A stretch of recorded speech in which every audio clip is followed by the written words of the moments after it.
Thank you, Mrs. Smith, for meeting with me today.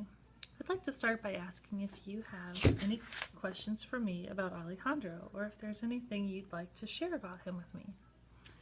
Well, I have a few questions. I'd really like to know how he's doing. Is he making any friends?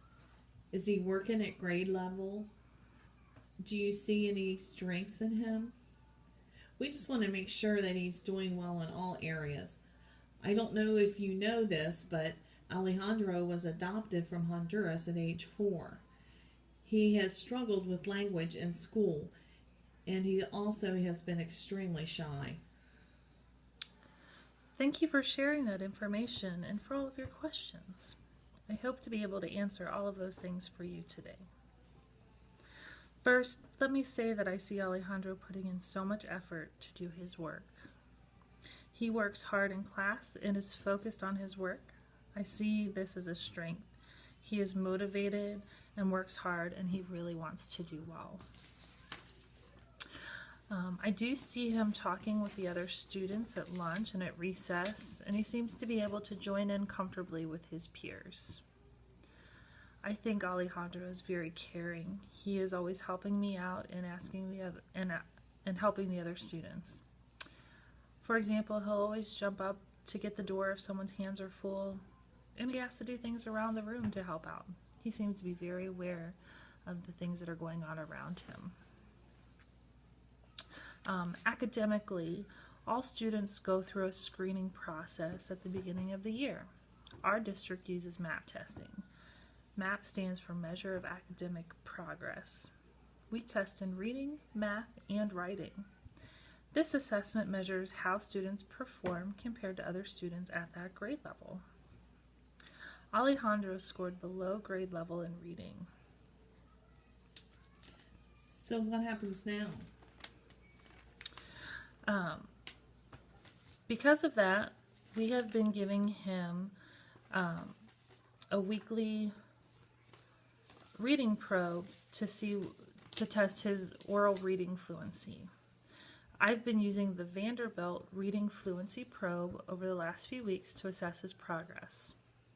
There are weekly goals of how many words per minute students in the second grade should be able to read. Here is a chart of the progress over the last 7 weeks for Alejandro. Alejandro's progress is the gray line, and we make a goal line for him after the first 3 weeks of data are made, and we make the benchmark at the 7-week, which is 37 words per minute. As you can see, Alejandro falls below the goal line. He did not meet the benchmark for week 7 of 37 words per minute.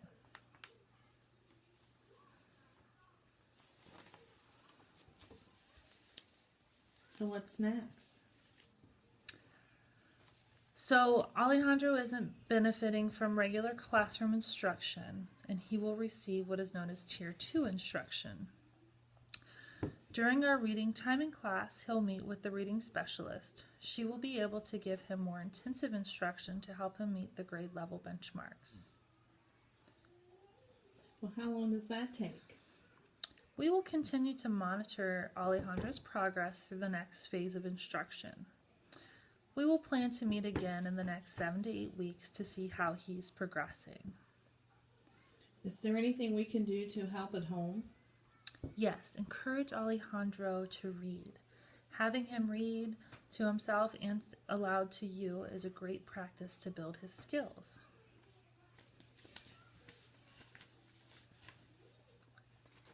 What if this level of instruction doesn't help? There are more intensive instructional practices. We can discuss those at our next meeting if they're necessary. Do you have any other questions for me? No, not at this time. Well, thank you so much for coming in today and discussing Alejandro. Just to recap, he will be meeting with our reading specialist during our reading time, and we will continue to monitor his progress with the more intensive instruction. We will be in contact to schedule another meeting in 7 or 8 weeks, and just encourage him to read at home as much as possible. Well, what happens if this instruction is successful?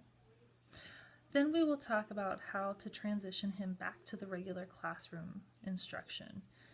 The added supports will slowly be taken away and progress will continue to be monitored to make sure that he's on the right track. Thank you. Thank you.